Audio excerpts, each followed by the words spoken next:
Hello everyone. I just want to try to be as brief as I can, and I'm dropping this quickly here because of Nnamdi Kanu's incarceration and his judge Justice Omotosho, I think. And I think he's the same Justice Omotosho that said Fubara should be grateful to the president for suspending him for 6 months and declaring a state of emergency in Rivers State. Yes, the same justice that passed Nnamdi Kanu to say he was not going to open a defense on his case is clear. You understand? And why it is clear is that he was given a judgment by the Court of Appeal. Okay? Judgment in his favor by the Court of Appeal. The judgment was not honored by the government of the day. He was still restrained and incarcerated despite the judgment to release him, to discharge and acquit him. So now you expect the same Nnamdi Kanu to open a defense on a case that was judged in his favor by the appeal court, that the government of the day did not uphold. If the government did not uphold a judgment in his favor, it means they are not going to uphold any judgment until it's in the favor of the government of the day.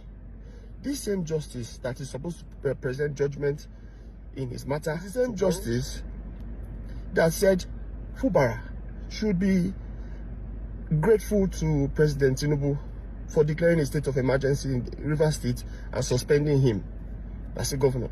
If his judgments are in that pattern, how do you think Nnamdi Kanu will receive fair judgment? Because his judgment is not seen as justice served.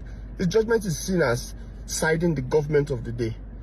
You understand? So my talking and your talking on this matter before the judgment is not prejudice. It's not prejudice because we are not directly part of the case. If anyone is directly part of the case, you have no business talking on this matter until the judgment is served. But as many of us as are out there, Nigerians, seeing these things playing out, we can come out, we can speak as much as we can because we are not party to the case, but we are seeing what's going on and we are seeing it as a great injustice to the Igbo people, to the people from the East, and to Nnamdi Kanu as a person. It's a grave injustice and it should not happen. Okay, and there's this saying that the enemy of a man is from his own household. This particular witch hunting we're talking about, I doubt if it's coming from the north. If you notice, the president has not talked about it. President Tinubu, since he assumed office, he has not said anything concerning Nnamdi Kanu.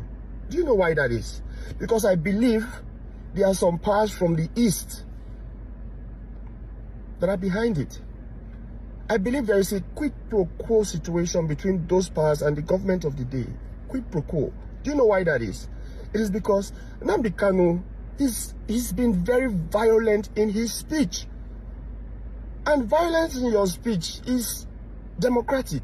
It's constitutional because your freedom of expression is guaranteed in the constitution of the country.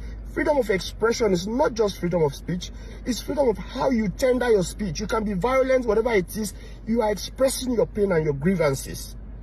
Nnamdi Kanu only came out from Buhari's time, you know, to shout and to vent against the killing of Easterners by people from the north. How will herdsmen come from the north all the way to the east? You are killing people and taking away their farms. You are kidnapping them and asking government to pay ransom. From the north to the east to do all of those atrocities. Nnamdi Kanu came out. It's the same thing we are facing today, that President Trump is saying they want to send people to Nigeria because of this same matter. Nnamdi Kanu came out and vehemently condemned this. He did not say people should take guns and go and kill the president, or take guns and go and destroy the military base and all that. He said defend yourself. Defend yourself against your attackers. He may have included the military that came to carry out huge genocide in the East, Operation Python Dance, and all of that. He may have said all of that, you know, because they were killing these people, and your constitution does not allow these people to carry guns, because the killers are carrying AK-47s and other assault rifles. But your people cannot carry anything other than cutlass and bottles and sticks. But they killed them after killing them in a Biafra war. You are coming to kill them again legally. I mean, are they not human beings? So if Nnamdi Kanu vehemently made statements, strong statements against these things, it's democratically allowed. Worst case scenario, you want to say it's sedition. But there's no provision for sedition in a democratic government. And even if there was provision, sedition carries maximum of 2 years imprisonment. Nnamdi Kanu has been in prison for more than 2 years, if he was even judged to be sedition. But coming out to say terrorism, Nnamdi Kanu, terrorism. You have not arrested Sheikh Gumi that said we should pay terrorists, we should pamper them, pet them, bring them, because some people offended them in the past. They have the right to kill everybody all around the country because some people offended them in the past. Sheikh Gumi that is there, pampering terrorists. You have not carried him as a terrorist. You are calling Nnamdi Kanu that is telling civilians, defend yourself. You are calling him a terrorist. You understand? So that makes no sense. And why I believe is people from his home, and I talked about quid pro quo, is that Nnamdi Kanu at best can incite the people from the east to defend themselves. And that will lead to breakdown of law and order. In democracy, there are provisions for these things.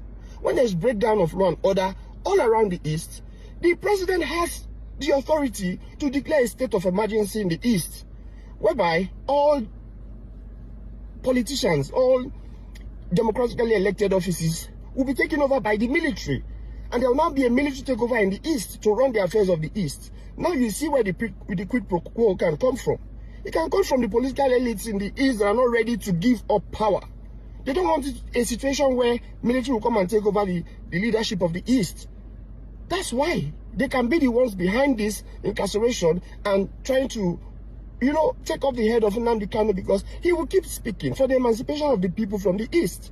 But these political elites that are so power thirsty, power hungry, they won't want to give up that power. They won't want to see the military come to take over. That's why they want Nnamdi Kanu to be perpetually behind bars or executed. So if Justice Omotosho will pronounce a judgment of execution or guilty of terrorism and all that, it will not be seen as justice in the eyes of us, the people of Nigeria, and in the eyes of everybody watching. It will never be seen as justice. So if you come out there to say he's guilty of terrorism, then it will not be seen as justice. And justice is not served when it's not seen as justice before the eyes of the people. And trust me, the world is watching. This man only came to talk about the killing of his people. You understand? The killing of his people, telling them to defend themselves. After the genocide, all the Christian and Igbos directed genocide in the north, back in the days, they killed them in their thousands. If you are an Igbo man, they behead you. I heard of the ones that they removed babies from the bellies of pregnant women. And if Nnamdi Kanu is coming to talk about that, you are incarcerating him, then trust me, you are being used. You are being used by people to fight their battles. And they are using state resources for it. And you are a pawn in the game because they are using you from the case and call it political, because this case is political. It's politically fueled. That's what I have to say. This guy is almost crying. Watch his voice. He's not feeling fine.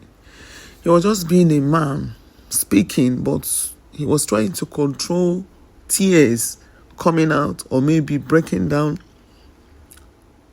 while making this video. I ask again, what is Mazen Nnamdi Kanu's offense? When criminals are busy moving around, who is Gumi